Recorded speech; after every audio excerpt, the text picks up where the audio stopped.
My name is Bob Gannon, and I'd like to tell you a little about my story.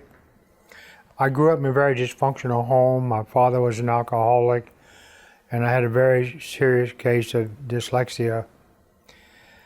And at a young age, I thought that God had put a curse on me or didn't like me. And I become angry at God by the time I was 5 or 6 years old. It was so humiliating, to live with an alcoholic that constantly put you down. You lived scared. You never knew who was going to come through that door. Kind of anger, if you was going to get abused, if you was going to get beaten. My mom was a very angry person. I guess living with an alcoholic and the struggles we had just for survival. I never remember her holding me. The only time I ever remember her shedding a tear for me is my dad came home drunk, and for some reason, which I don't remember, he grabbed a big stick and started beating me. And he beat me. I had welts down my legs and my back, and they were bleeding, some of them. And I remember we was in a smokehouse, and my mom was wiping the blood from the back of my legs and my back, and I remember a few tears running down her eyes. And I remember thinking, maybe she does care about me. And I think that's the only time I've ever seen my mom show any emotion towards me. She constantly put me down. I think she had great hopes that I would be something, maybe one day pull her out of the mess she was living in. But I had dyslexia, so I didn't do very good in school. I went to a 2-room schoolhouse. We had 4 grades in each room. And I remember when I was in the 2nd grade, teacher told my mom, she said it right in front of me, she said, "He's so dumb that he'll never amount to much more than a ditch digger." And today I work with dyslexic kids because I know the humility of when they asked you to write something, what you did for the day or what your weekend was like, and you can't spell, and you can't write it, or you have to go to the blackboard and write something on the blackboard, and you can't spell, and it's embarrassing to have a spelling bee and always be the first one to, drop out. And of course, you're going to be made fun of, Kids are going to be made fun of you. Not only that, my dad was the town drunk, and so, we was kind of looked down upon as a family. So I did grow up with good work values. We lived on a small farm, and I worked for a lot of farmers, different farmers, hauling hay and fixing fence and stuff like that. And a lot of them treated me real good. So it was always kind of an outlet that I did see what a real family was like by working on these different farms. And I had 2 incidents in my life that I got this, 2 men that were very inspirational in my life. One of his name was Hubert Steinman, and we used to borrow his mules to plow with, and I had about a 3-mile walk over to get his mules 2 or 3 times a year to plow. And he knew I was a troubled child. He could see it, and he had 4 or 5 kids of his own. But he always spent some time with me, talking to me, encouraging me. He became kind of like a surrogate father. Even though he had his own kids, I would go over and he'd take me fishing with him, just me and him, And his household, the whole family, it was just a happy place. And so I grew up seeing also what a good family was like, And so then I worked with another man. I lived with him in the summertime. We had no electricity. We had some mules, and But he was kind, and he was very spiritual. Every night, him and his wife would pray the rosary. They'd read their Bible. I mean, there wasn't such a thing as in that household as TV or radio, because, like I say, there wasn't no electricity. And they was poor. I mean, they was poor. Sometimes we had squirrel for breakfast, no matter what they had. But the mattresses that we slept on were stuffed with corn shucks. They couldn't afford mattresses, so they would take the leaves off the corn and, stuff their mattresses with them. But it was a happy summer, The work was hard, but the joy of living in a home where you've seen a lot of love and spirituality was the two incidents in my life that I carried with me through all the troubled times. When I got into high school, it was the same. They put me in special ed. In them days, there wasn't any hope for us. They didn't know about dyslexia.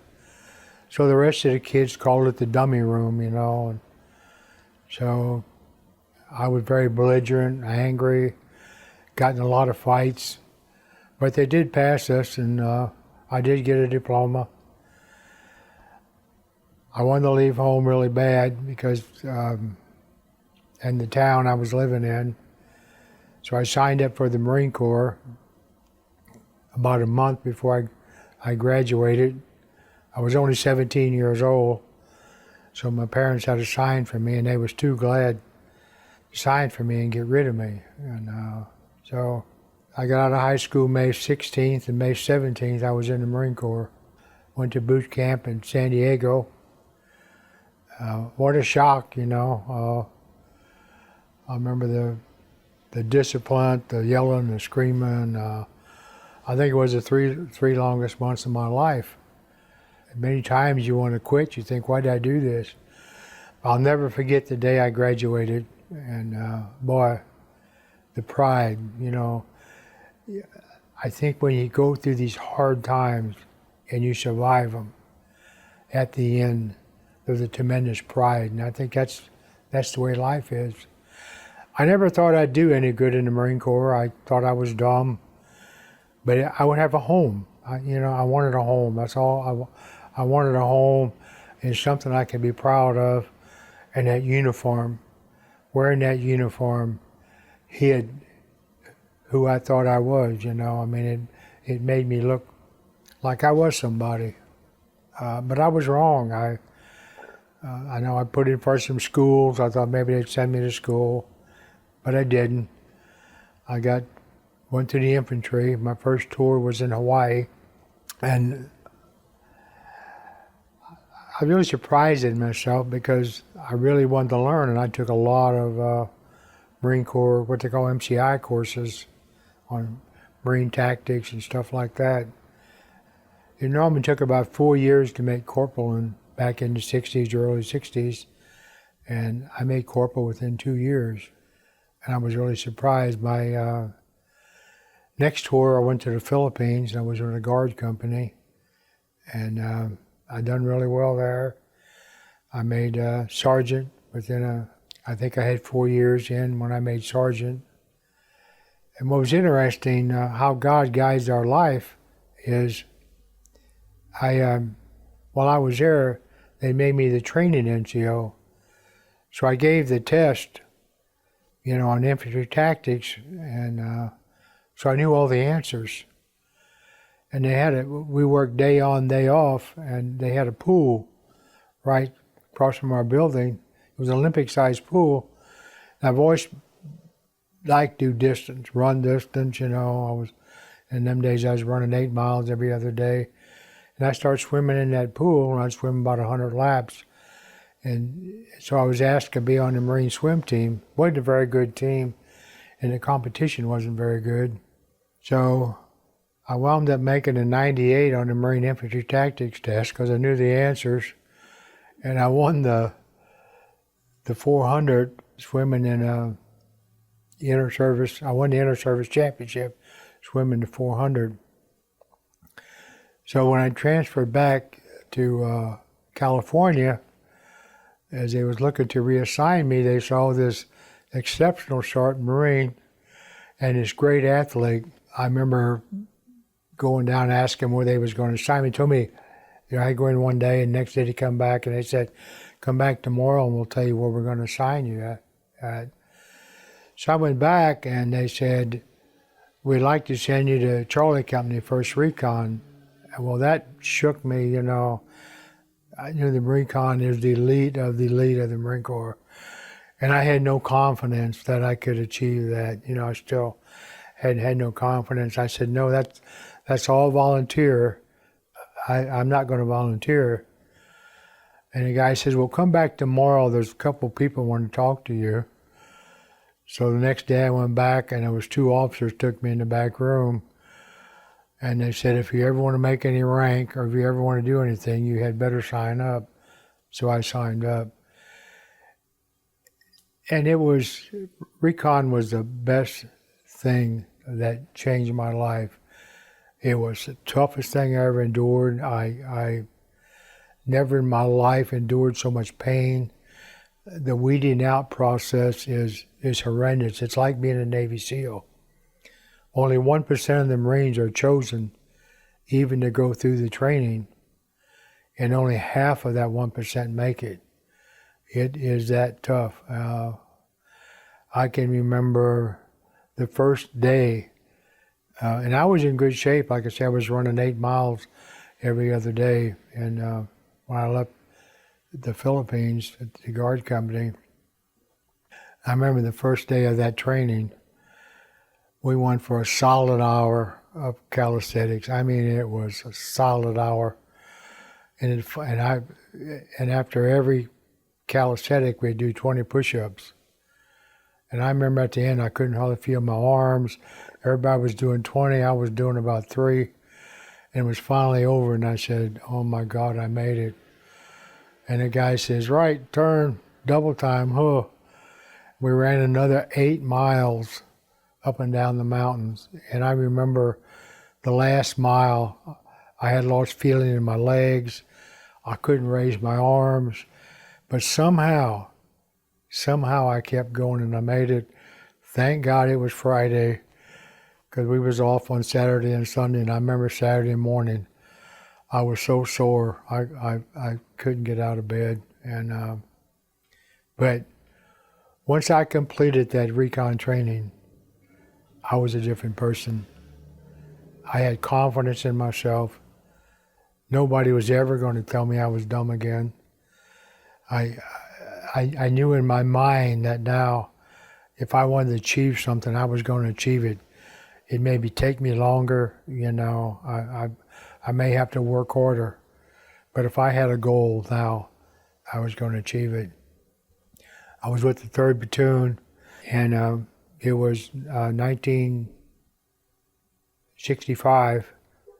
A recon platoon, every recon platoon is assigned to an infantry unit. And we was assigned to the 3rd Marine Battalion to run patrols and gather information for them. So the 7th Marines was called out to go to Vietnam, and so our platoon was the only platoon to go with them. And I remember the morning that they told us, and we was in formation, and the captain came out and got me. He said, come on to the office, I want to talk to you. And he said, you don't have to go because you're the only boy in your family. And I remember sitting there thinking, like, I was relieved, like, oh my God, I don't have to go. This is a miracle. Then I got thinking, how am I going to live with this? How am I going to live and going through all this training and all, I was a sergeant. I was already the second in command in that platoon. So I signed the papers and I went, and I'm glad I did. I'm glad I did, because I don't know how I would have lived with it. So Recon, I'll explain a little bit about it, is we gather information. We operate behind the lines. We operate anywhere probably from 5 to 40 miles behind the enemy lines. We had many different types of missions, but most of it was trying to find the enemy, find the enemy's capabilities, how many there was, where they was moving supplies and stuff like that. I could go into a whole lot more detail. But we had a platoon sergeant named Staff Sergeant Huff, and he was tough on me. And I never really knew why he was so tough on me. I mean, every recon mission is a very, very detailed plan. We would be out 5 days, we'd be back 4 days in the rear, we'd have 1 day off, and then the next 4 days we'd be getting ready for our mission. The planning is just meticulous. And he would make me go over them plans with him, and anytime I missed something, boy, he would be on me. I mean, he would be on me like, And here again, I can see God working in my life, taking me from this insecure person, to having confidence in myself. 3 months into our mission, Sergeant Huff got shot. And I remember when we came back from that mission, they called me in the office, and they told me making me a platoon sergeant. I was only 23 years old, and most platoon sergeants were 27 or 30 years old, that took that much experience. And I remember sitting there thinking that,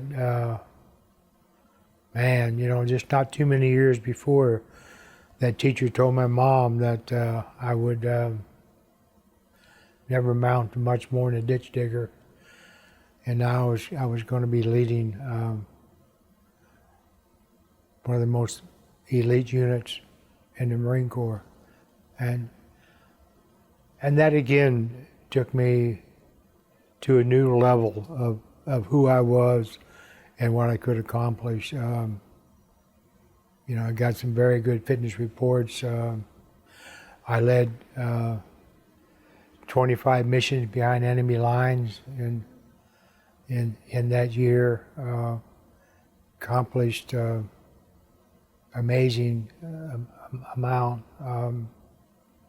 One of our missions is something that really had a effect on me and almost took me to suicide. Was like I said, we operated behind enemy lines, and a lot of our mission was watching villages that were remote villages, because the Viet Cong would come in and take the rice from the people and operating in villages, training them to be soldiers.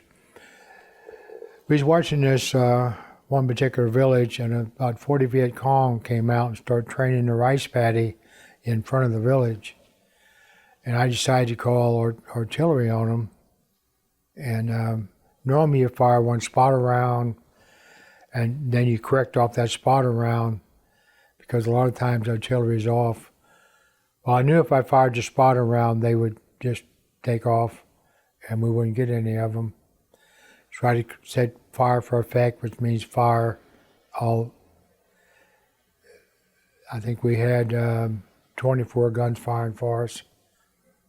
155 howitzers. The rounds fell short, hit the village. I'll never forget the houses blowing up, smoke and fires. It seemed like after the rounds landed, there was a short pause, and then we heard the screams and the cries, and they went on all night. They couldn't get us out for a couple of days because the Viet Cong were all around us. And so we was laying on a hillside watching the village, and the next morning, I remember taking possession of people to the cemetery and burying them that were killed. And all I could think about was how many children were playing in the yards and were hurt. And this memory haunted me, and especially when I retired, that nightmare was almost daily. And a little girl, when I had the nightmares, would appear in front of me and just stand there and look at me. And I thought she was from the village, but she looked like an American child. And I would reach out to hold her, and she would disappear. So my second tour in Vietnam, I only lasted about 4 months, and I was injured. They medically discharged me. And I can remember saying, I was a staff sergeant now, and only had, 2 more ranks. I could have been to the top of, the enlisted man's rank in the Marine Corps, And I can remember thinking, well, God, here you go. I'm doing good, and here I'm out. And I decided to go to college, and everybody told me, well, you're too dumb to go to, my parents told me you're too dumb to go to college. I signed up for Lynn Tech, and I took electronics, and again they said, you ought to take something easier. And it was hard. It was very hard. I got a associate degree in electronics. I got a associate degree in computer maintenance.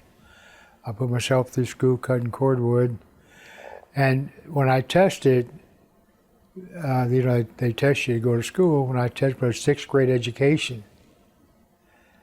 So when I graduated, the school saw my struggles, and I bring an old 2-ton truck to school, I'd cut wood after school. About 10 years after I graduated, they started doing stories on students that had excelled or inspired people. And out of the thousands and thousands of students, they chose me as a second story. I did spend a lot of years, after I got out of school and started making money. The war really came back and haunted me. I spent a lot of those years, with nightmares and flashbacks.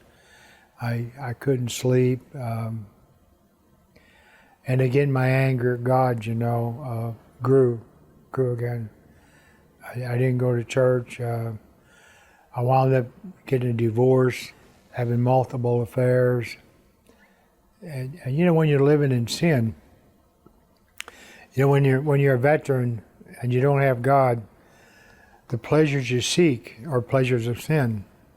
You're trying to find some kind of peace. You're trying to find, something to distract your mind. And so what did I wind up doing? I wound up drinking, having affairs. I could go on and on, all the stuff. And it kept taking me down to a lower and lower point in my life.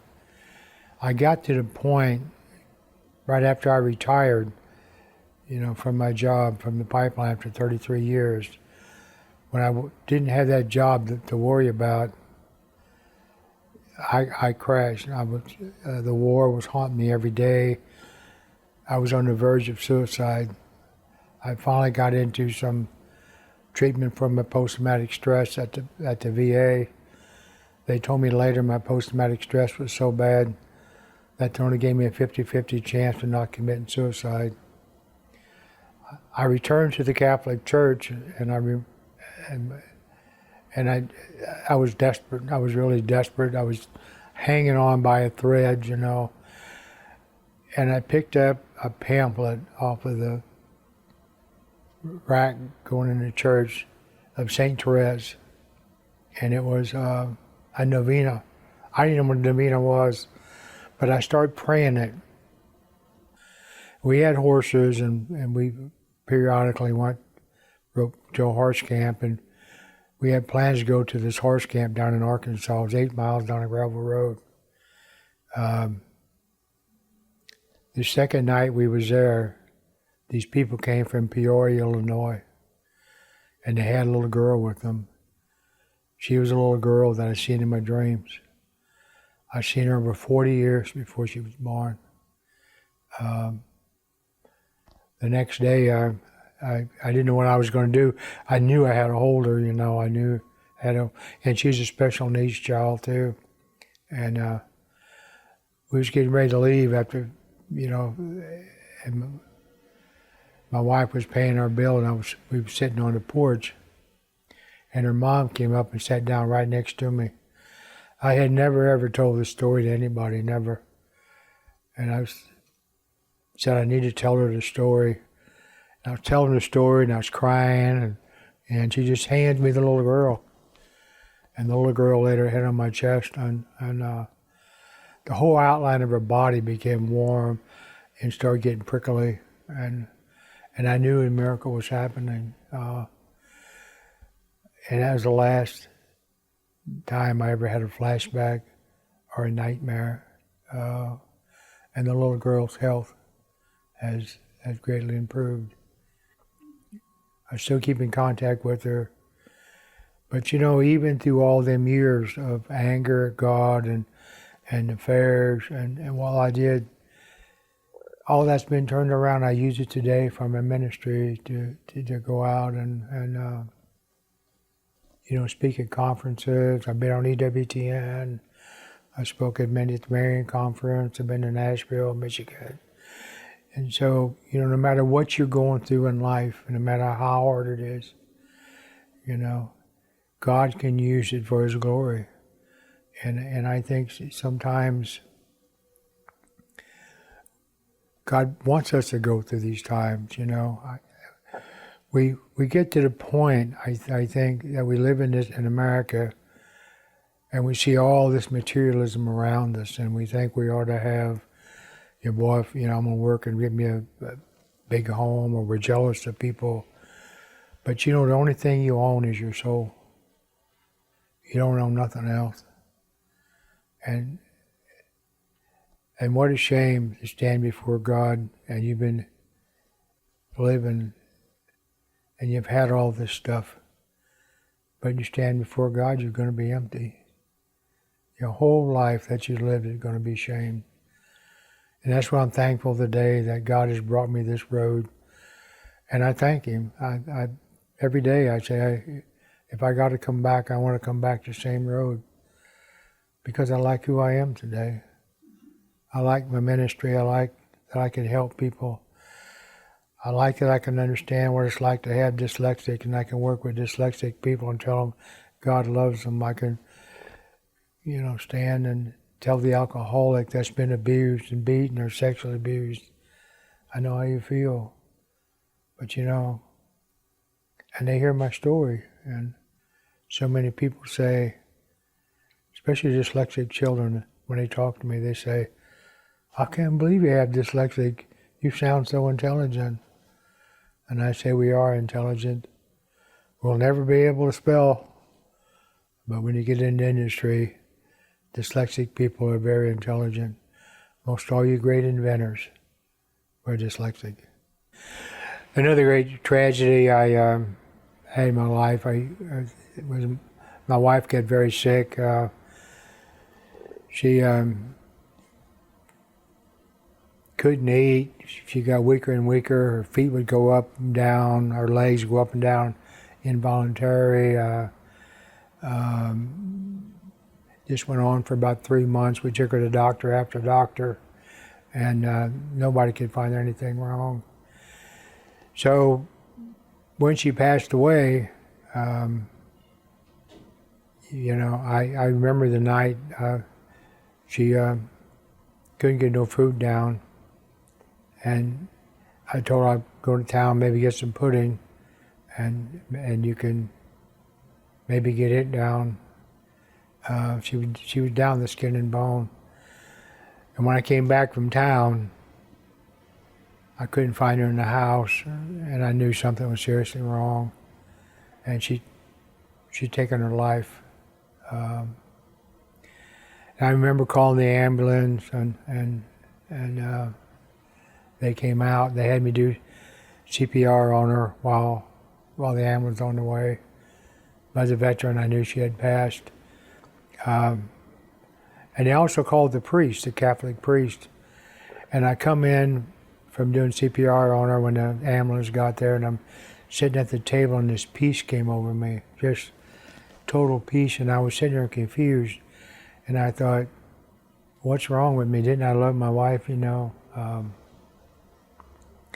Priest came in and sat down, Father Greg, and the first words out of his mouth were, sometimes you'll get a sign from heaven that so peace will come over you. So she stuck with me through all the bad years and never complained. And I decided, if people at that time was telling me, Bob, you ought to write a book in some of your stories. Well, with dyslexia, I still can't spell, you know. So I found the lady that knew how to spell, and she agreed to help me write a book. And so I wrote my first book, Never Give Up, and it went over really well. And so we decided to write a second book called Turn It Around. And the first book's more about my life coming through the Marine Corps, growing up, and my struggles. And my second book tells about a lot of the people that helped me along.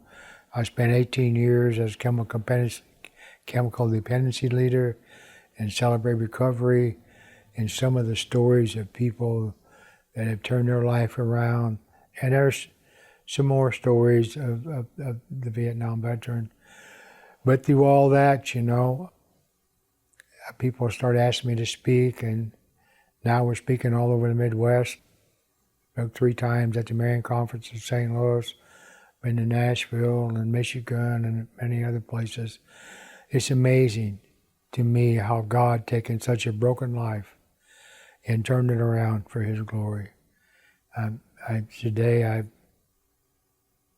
I just love Him for all the years that I mistrusted Him, that He had a goal, a real goal for me. And I'm 82 years old, and I'm glad where I'm at. I'm finishing out my life, and I can look at my life now and say, yeah, it did count for something. Thank you, Jesus. I'd like to talk a little bit more about the anger I had at God and the great tragedy that it led to. In my second tour in Vietnam, I went to an infantry platoon, and I was a platoon sergeant of that platoon. They hadn't had a leader in quite a while, and due to the individual rotation, there wasn't much knowledge in these platoons, and the casualties were quite high. So when I got there, being an experienced platoon sergeant, the men really had a lot of confidence in me. I put on schools for them, and we became quite a very disciplined and respected platoon. In fact, the fitness report I got from my company commander said how I'd taken a platoon of young, inexperienced men and turned them into a hardcore fighting unit in a short period of time. But what came along with that was I grew very close to them. You know, even though I was hard on them at times, I remember one of the men one time, one of the guys in another platoon saying, I wouldn't want to be in your platoon, your sergeant's hard on you guys. And I remember him saying, yeah, but our sergeant wants goal is to get us home alive. And I'll never forget that. And one thing you kind of learn is not to get too close to anybody anymore because of the drastic effect it'll have on you when you lose them. And I can remember it got to the point the guys were reading their letters from home to me, you know, and telling me about their dreams and wishes. And so I lasted about 4 months, and I got hurt. It was late in the evening when I got hurt, and they couldn't evacuate me out until the next morning. So I remember laying under this tree. My legs swelled up really big. I couldn't walk on it. And the guys were coming up saying, Sarge, who's going to take over? There's nobody left with no experience. Are you going to make it back? You know, and I said, yeah, I'll make it. I'll try to be back, you know. And the next morning they lifted me off, and I remember the helicopter lifted me off in the air, and I'm thinking I'm going to live, you know. I'm going to live. I'm going to see my wife and kids. Little I know, these were words I would regret for the rest of my life. I wound up in the hospital after several different hospitals they had me in Memphis, Tennessee. And I met one of the guys that had been in a platoon. 2 days after I was medevaced off the battlefield, they got ambushed and most of them were killed. he had pretty well lost his mind. I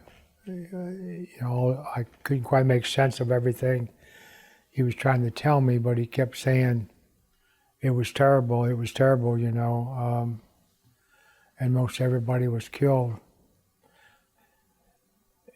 I still had some mistrust of God, but that day I became so angry at God. I remember shaking my fist at heaven, saying, I will go to hell before I'll live in the same place you will. Because he, as a platoon sergeant, you're supposed to be with your men.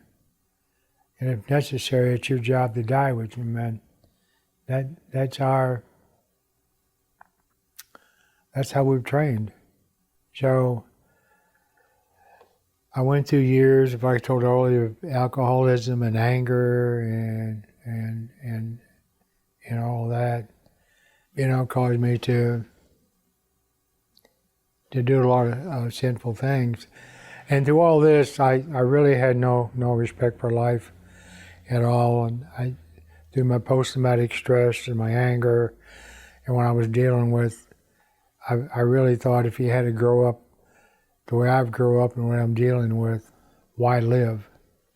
I'd like to back up and tell you a story of that will relate to what happened to me of my first day in the war. It was August 17th, 1965. We was on a ship called the Iwo Jima. I was in the Recon unit then. We was in a real small compartment. Recon's a really small outfit. There's only 18 of us. And right below us, there was some tankers. And we was on that ship for about a week. And I made some really good friends with these tankers, playing cards with them. There was 3 of them. So on the 17th, we was making this landing in a place called Chulai, which was infected by the Viet Cong. So we wasn't to go in on the first wave. But my tanker friends, they were going in on the first wave. We was on the second deck, and there was a ramp that took everybody up and down. And I remember them getting on the ramp, and I was telling them, hey, I'm going to bring a can over with me in case you guys' tank gets hit. I can cut you out. So we're on the second deck, and the ramp's coming down periodically, and we're helping unload supplies and casualties. And I remember the third time the ramp came down, there was the bodies of the 3 tankers. Their tankers got killed, their tankers got hit and they were killed. And I remember they were white. I just remember. And the smell of death was there. It wasn't long later, we loaded up on helicopters and landed on the battlefield. And I remember when we landed, there was just a sea of bodies. There was Viet Cong bodies, just hundreds of them. And that smell, you'll never forget it. It just hangs over a battlefield. And I always thought, it's Satan's rejoicing in watching God's children kill one another. As I was scanning, even though they were the enemy, I could see these young men, and I'm thinking, I wonder how many of them got children their children will never see them again, or how many mothers and fathers, will ever know what's happening to them.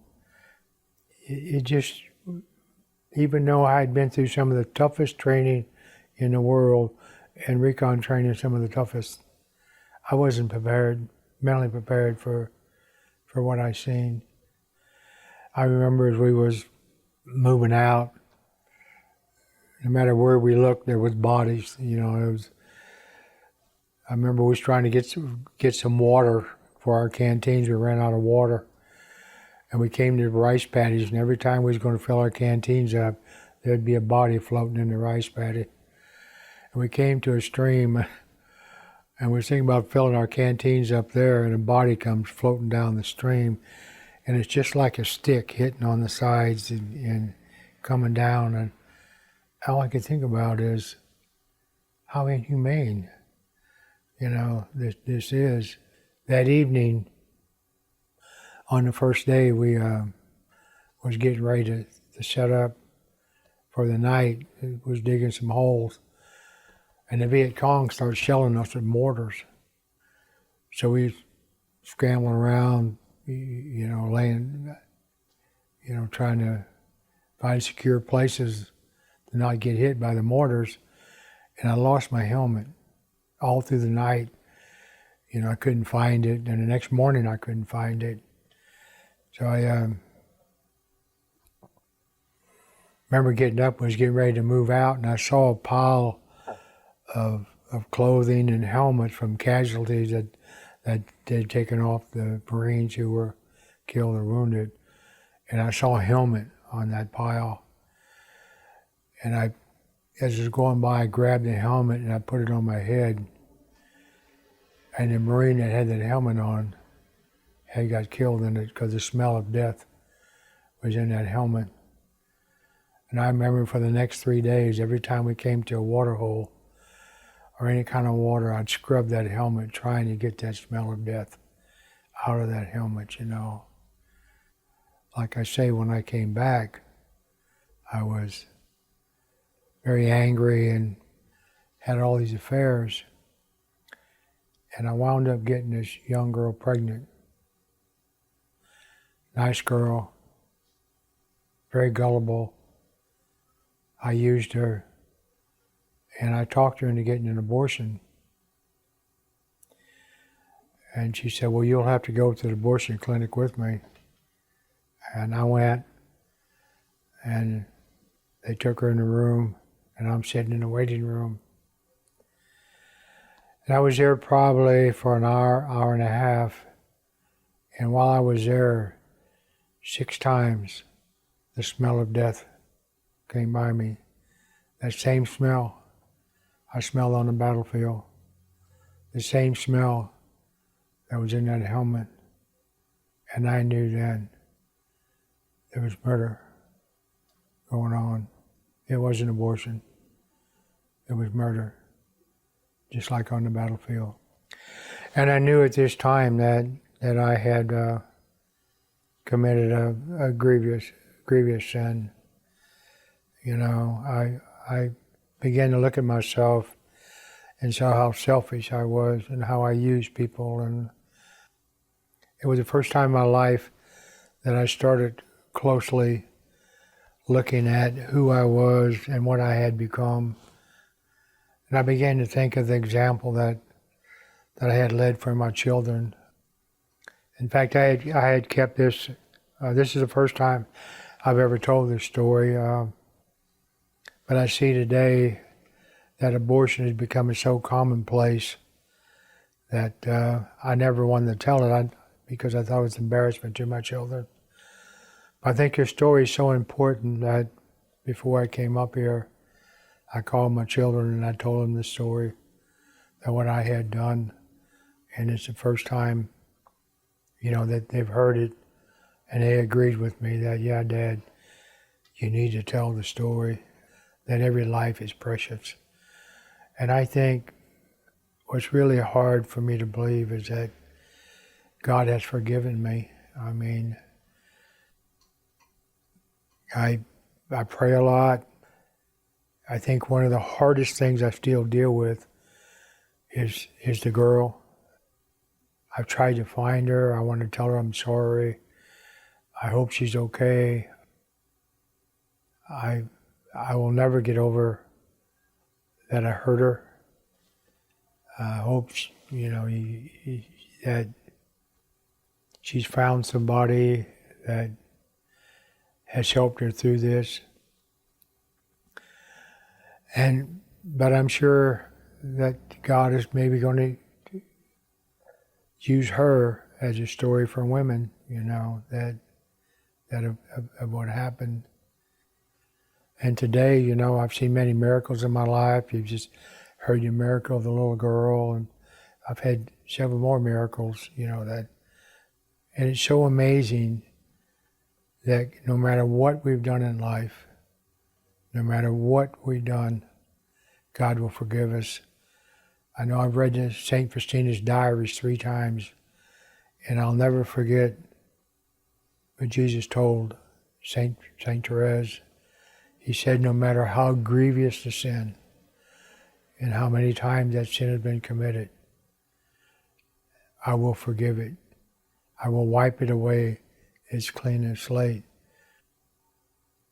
So I know that God has forgiven me, and He's also given me a mission in life to tell this story and tell the story of my life and spread the gospel and bring as many souls as I can to Jesus. And that's my goal in life, is that I'm 82 years old. I got heart problems. I don't know how much time I got left, but I feel good about when I stand before Jesus, that, my life did count for something.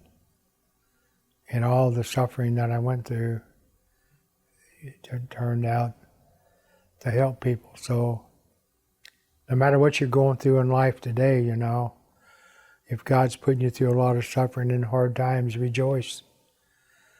Because He's giving you a story that you can share, to save souls. And that's all it's going to count on your deathbed, is not not the accolades you got on this side, but it's the accolades you got on the heaven side. It's not how glorious you looked in front of your fellow man, but it's how glorious you look before God.